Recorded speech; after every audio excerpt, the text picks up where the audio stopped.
الحمد لله نحمده ونستعينه ونستغفره ونؤمن به ونتوكل عليه ونعوذ بالله من شرور أنفسنا ومن سيئات أعمالنا من يهده الله فلا مضل له ومن يضلله فلا هادي له وأشهد أن لا إله إلا الله وحده لا شريك له وأشهد أن سيدنا ونبينا ومولانا محمدا عبده ورسوله أرسله الله تعالى إلى كافة للناس بشيرا ونذيرا وداعيا إلى الله بإذنه وسراجا منيرا صلى الله تعالى عليه وعلى آله وأصحابه وأزواجه وذرياته وأهل بيته وطاعته أجمعين أما بعد فقد قال الله تبارك وتعالى في القرآن المجيد والفرقان الحميد أعوذ بالله من الشيطان الرجيم بسم الله الرحمن الرحيم سبحان الذي أسرى بعبده ليلا من المسجد الحرام إلى المسجد الأقصى الذي باركنا حوله لنريه من آياتنا إنه هو السميع البصير وقال الله تبارك وتعالى في مقام الآخر حاميم والكتاب المبين إنا أنزلناه في ليلة مباركة إنا كنا منذرين فيها يفرق كل أمر حكيم صدق الله مولانا العظيم إن الله وملائكته يصلون على النبي يا أيها الذين آمنوا صلوا عليه وسلموا تسليما اللهم صل على محمد وعلى آل محمد كما صليت على إبراهيم وعلى آل إبراهيم إنك حميد مجيد. بزرگان محترم، اللہ تبارک و تعالیٰ کا یہ بڑا کرم اور احسان اور فضل ہے کہ اس کریم ذات نے مجھے اور آپ کو دین کا ہم فریضہ نماز جمعہ ادا کرنے کے لیے یہاں جمع فرمایا. ہم دعا کرتے ہیں کہ اللہ تبارک و تعالی ہماری اس نماز جمعہ کو اور ہمارے اس اجتماع کو اپنی بارگاہ میں قبول و منظور فرما کر اسے ہم سب کے لیے دنیا اور آخرت میں نجات اور ہدایت کا ذریعہ بنا دے. آمین. اسلامی سال کا 8واں مہینہ شعبان جس سے ہم گزر رہے ہیں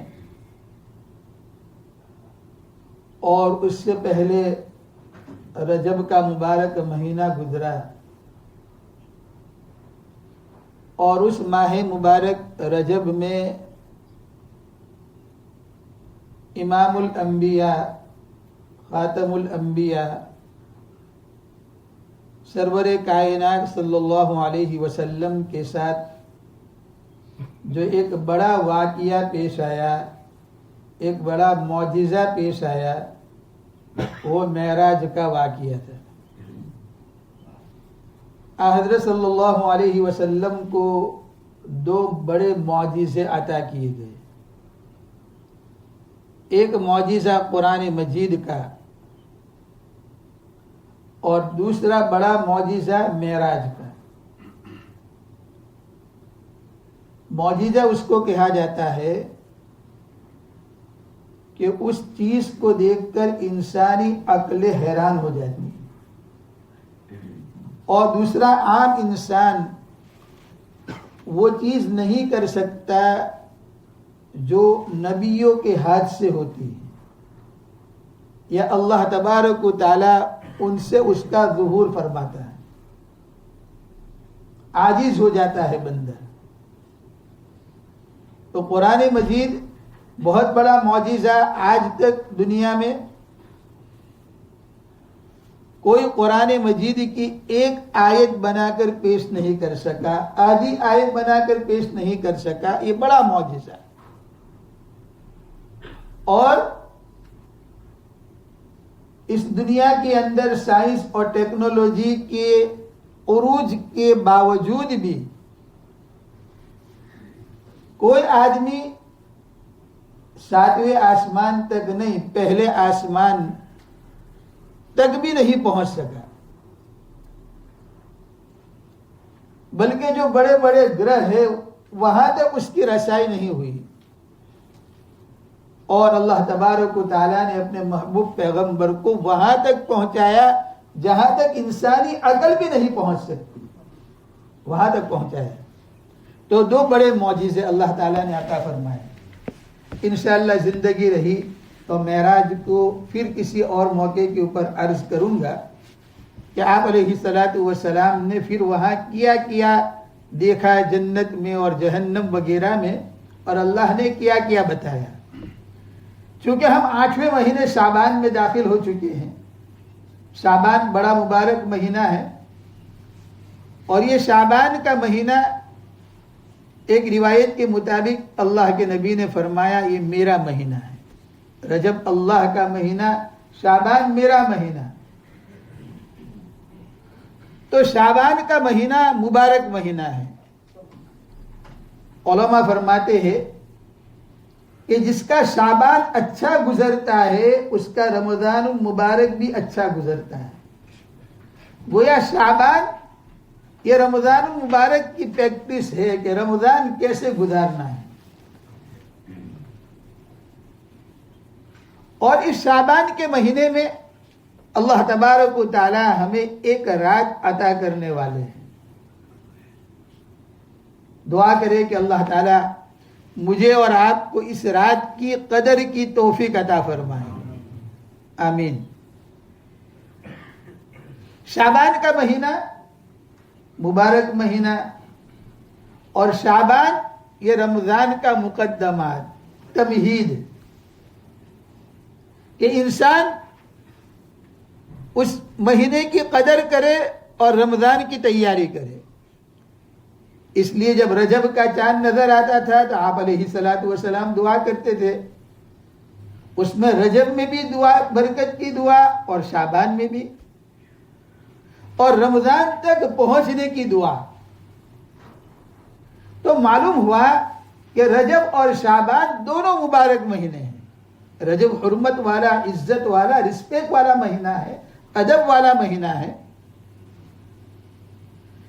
تو اللہ تبارک و تعالیٰ نے ہمیں شعبان تک پہنچایا. اب چند دن ہے باقی جس کے بعد رمضان المبارک شروع ہوگا. لیکن شعبان کے اندر اللہ تعالیٰ مجھے اور آپ کو ایک رات عطا فرماتا ہے، اور وہ رات ہے شب برات کی رات. روایتوں کے اندر اس کو جو ہے نصف شعبان کی رات کہا جاتا ہے، یعنی 15ویں شعبان کی رات. اور ہماری زبان کے اندر اسے شب برات کہا جاتا ہے، گویا چھٹکارے کی رات. کس سے چھٹکارا؟ کہا جہنم کی آگ سے چھٹکارے کی رات. کیوں؟ جہنم کیا ہے؟ جہنم بہت بھیانک جگہ ہے، بہت بری جگہ ہے. اللہ فرماتے ہیں ہم روزانہ کسی نہ کسی کا انتقال کی خبر سنتے ہیں کہ آج فلاں کا انتقال ہوا. کبھی 2 3 میت ایک ساتھ ہوتے ہیں. لیکن اللہ فرماتے ہیں وَإِنَّمَا تُوَفَّوْنَ أُجُورَكُمْ يَوْمَ الْقِيَامَةِ فَمَنْ زُحْزِحَ عَنِ النَّارِ وَأُدْخِلَ الْجَنَّةَ فَقَدْ فَازَ. کامیاب ہے وہ آدمی جو جنت میں داخل کر دیا گیا اور جہنم سے بچا لیا گیا. تو گویا شب برات یہ رات یہ چھٹکارے کی رات ہے، جہنم کی آگ سے خلاصی کی رات ہے.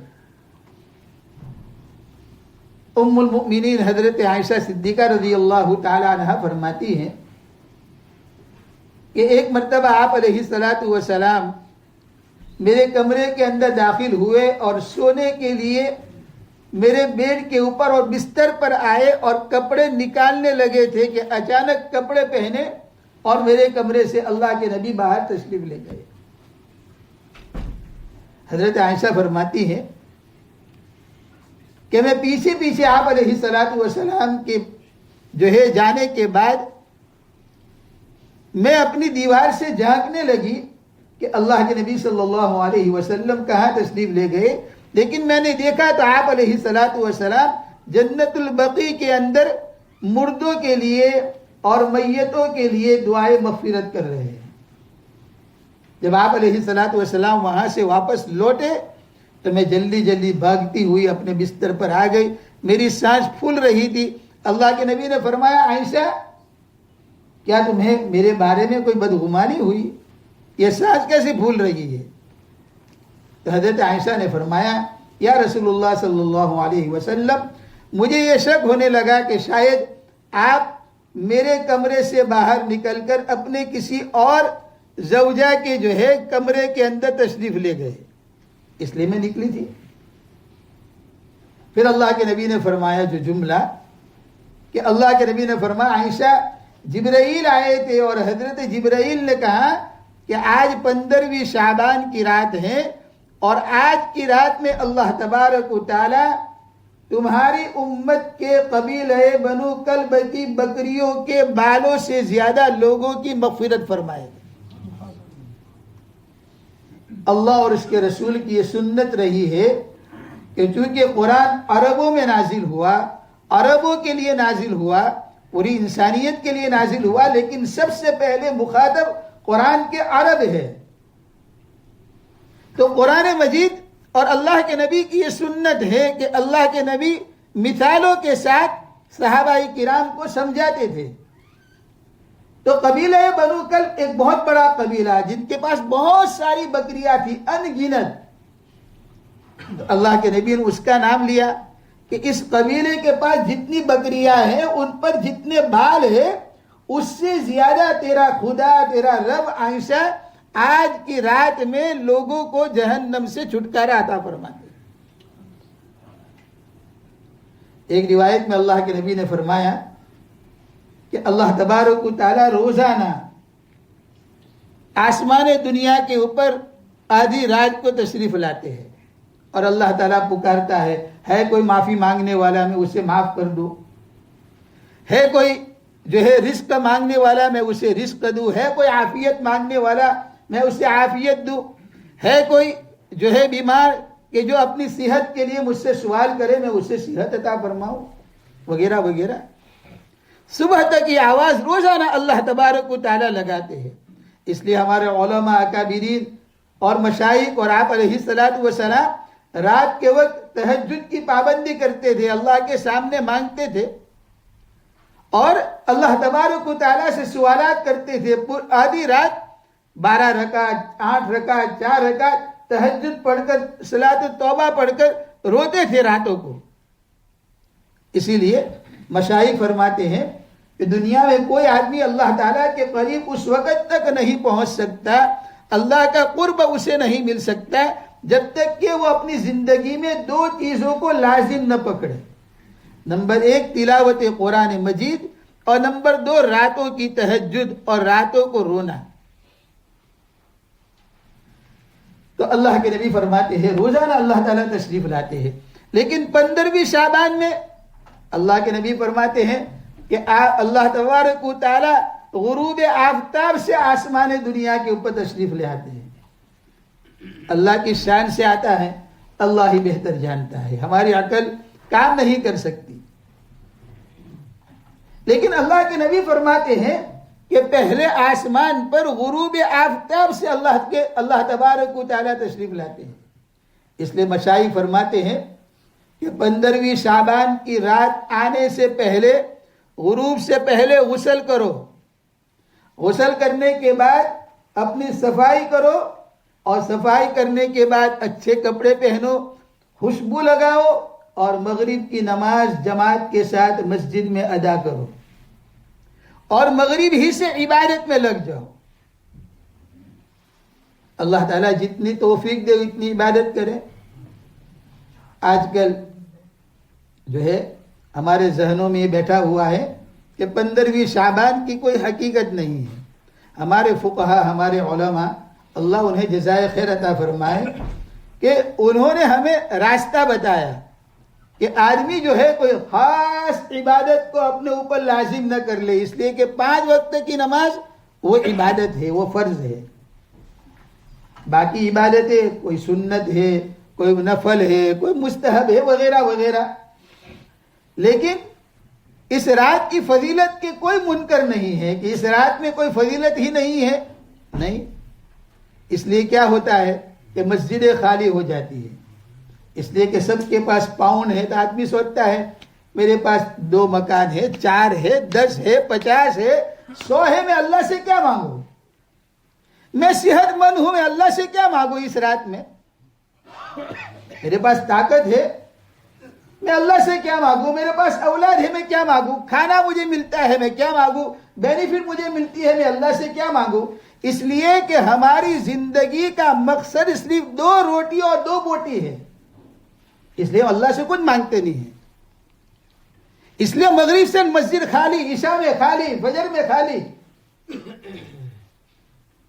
اور ہمارے دیہاتوں میں، انڈیا، پاکستان، بنگلہ دیشوں کے اندر جو ہے ہمارے بڑے بوڑھے اور جوان اور عورتیں، بچے وغیرہ سب یہ صبح سے لے کر شام تک یہ انتظار کرتے تھے 15ویں شعبان کا پورا مہینہ، اور عبادتوں کے اندر گزارتے تھے، پڑھتے تھے، جاہل ان پڑھ تھے. اس وقت انٹرنیٹ اور اس وقت یوٹیوب اور سوشل میڈیا نہیں تھا. کبھی کبھی مہینے میں کوئی مولانا صاحب جو ہے ان کو دعوت دے کر کوئی گاؤں والا بیچارہ بلاتا تھا کہ تم آ کر بیان کرو، لوگوں کو سمجھاؤ. آج ہر جگہ ہر نماز کے بعد پروگرام ہوتے ہیں، اس لیے بیانوں کی، اس لیے ذکر کی، اس لیے قرآن کی، سب کی اہمیت ہمارے دلوں سے مٹ چکی ہے، ختم. دیکھنا ہو تو یوٹیوب دیکھ لو، دیکھنا ہو، پڑھنا ہو تو انٹرنیٹ کے اوپر جا کے بیٹھ جاؤ، اس لیے کوئی عبادت نہیں کرتا ہے. اور یہ ہماری غفلت ہے. ہمارے دلوں کے اوپر جنگ لگ چکا ہے، ہمارے دل کالے ہو چکے ہیں. روایتوں میں آتا ہے آدمی جب ایک گناہ کرتا ہے تو ایک کالا نقطہ لگتا ہے، اگر توبہ کر لے تو صاف ہو جاتا ہے، نہیں کرتا تو پھر دوسرا، پھر تیسرا، پھر پورا دل کالا ہو جاتا ہے. ختم اللہ علی قلوبہم وعلی سمعہم وعلی ابصارہم غشاوہ، ریڈ اسٹامپ لگا دیتا ہے اللہ تعالیٰ اس کے دلوں کے اوپر، اس کی آنکھوں کے اوپر، اس کے کانوں کے اوپر. خیر کی کوئی بات اس کو نہیں پہنچتی ہے، نہیں پہنچتی اس کو. تو اللہ کے نبی فرماتے ہیں کہ مغرب سے اللہ تبارک و تعالی آسمان دنیا پر تشریف لاتے ہیں، مغرب سے. اور پھر اللہ تبارک و تعالی صدا لگاتا ہے، آواز لگاتا ہے. اللہ تعالیٰ کہتا ہے دنیا کا کوئی لیڈر، کوئی پریسیڈنٹ آواز لگاتا ہے تو پوری دنیا سنتی ہے. صبح 6 بجے کا نیوز کیا ہے، 8 بجے کا کیا ہے، امریکہ کا پریسیڈنٹ کیا کہتا ہے، برٹن کا کیا کہتا ہے، فلاں کیا کہتا ہے، سارے کان لگاتے ہیں. لیکن اللہ روزانہ کہتا ہے، روزانہ جس نے مجھے پیدا کیا اور جس کے پاس مجھے اور آپ کو جانا ہے. ہم روزانہ ہزاروں لوگوں کی نماز جنازہ پڑھ چکے ہیں، ہمیں معلوم ہے کہ یہ سب اللہ کی طرف لوٹے ہیں اور ہم سب کو جانا ہے وہاں. روزانہ انا للہ و انا الیہ راجعون پڑھتے ہیں. کسی کو چھٹکارا نہیں ہے اللہ کے پاس. ایسا نہیں ہے کہ اللہ کے پاس جانا ہی، اگر نہ جانا ہوتا تو الگ بات ہے، لیکن ہمیں تو جانا ہے اس اللہ کے پاس، وہاں ہمیں منہ بتانا ہے، اس کے پاس جانا ہے. وہ روزانہ صدا لگاتا ہے. اور 15ویں شعبان کو اللہ کے نبی فرماتے ہیں، میں نہیں کہتا ہوں، کوئی اسٹوری اور کہانی نہیں ہے، اللہ کے نبی کی حدیث ہے، اللہ کے نبی کی بات ہے. اللہ کے نبی فرماتے ہیں مغرب سے اللہ تعالیٰ آواز لگاتا ہے، غروب آفتاب سے لے کر صبح صادق تک، فجر کی اذان تک.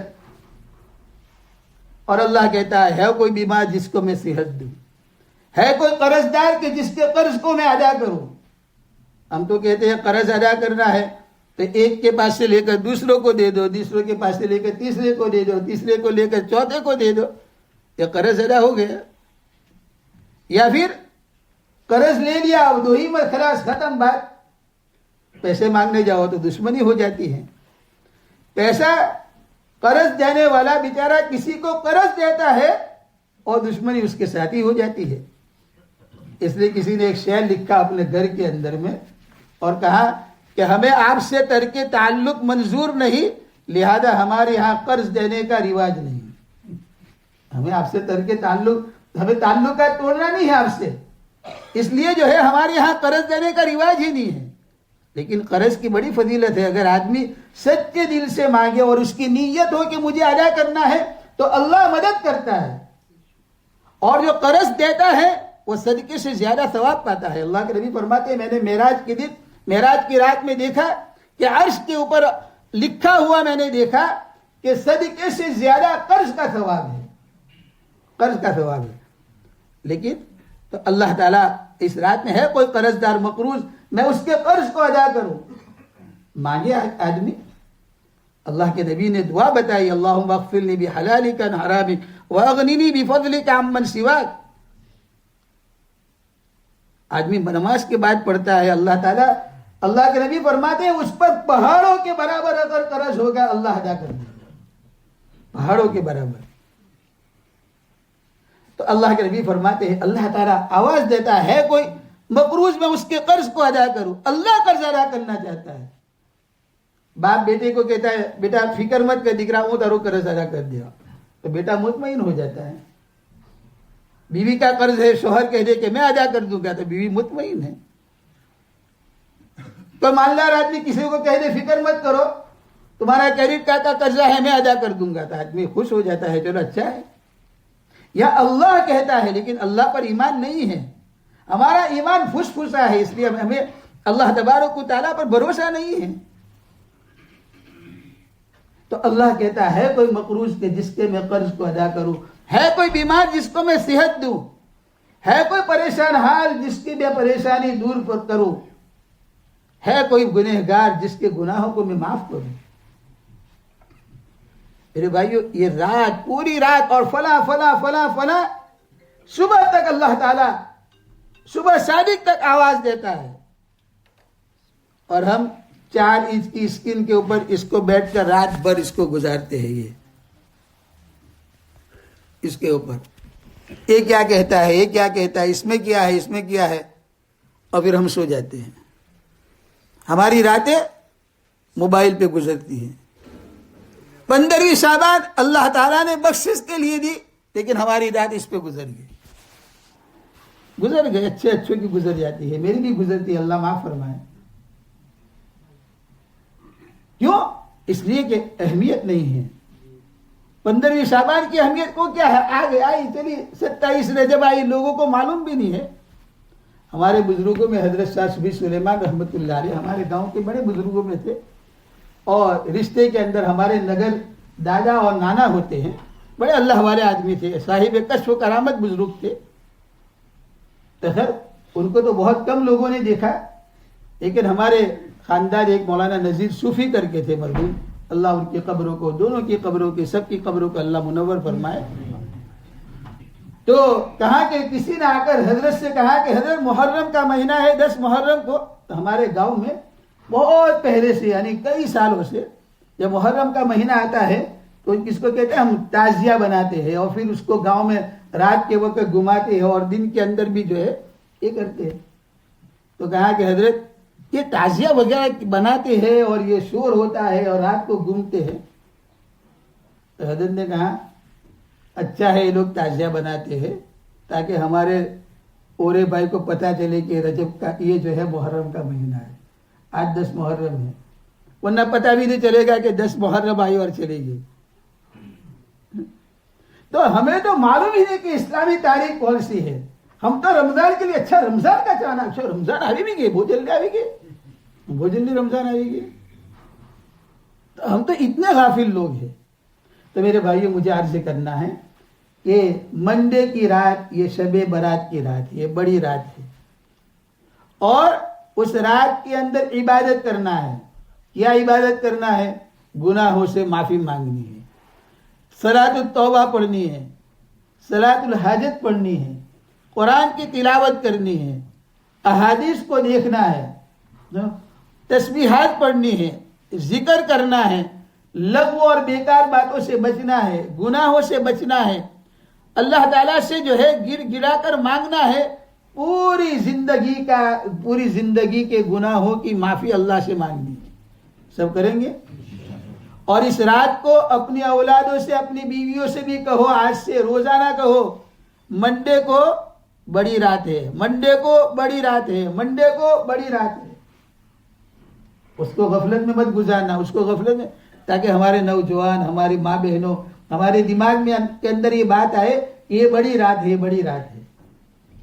اللہ تعالیٰ مجھے بھی اس رات کی قدر کی توفیق عطا فرمائے، آپ سب کو بھی قدر کی توفیق عطا فرمائے. اور اللہ تبارک و تعالیٰ جو آنے والا مہینہ ہے، اس مہینے کو اللہ تعالیٰ میرے لیے اور آپ کے لیے رمضان کے مہینے کو جو ہے پہلے رمضان کا کفارہ بنا دے، اس رات کو بھی پہلی راتوں کا اللہ تعالیٰ کفارہ بنا دے. آمین. وآخر دعوانا ان الحمد للہ رب العالمین.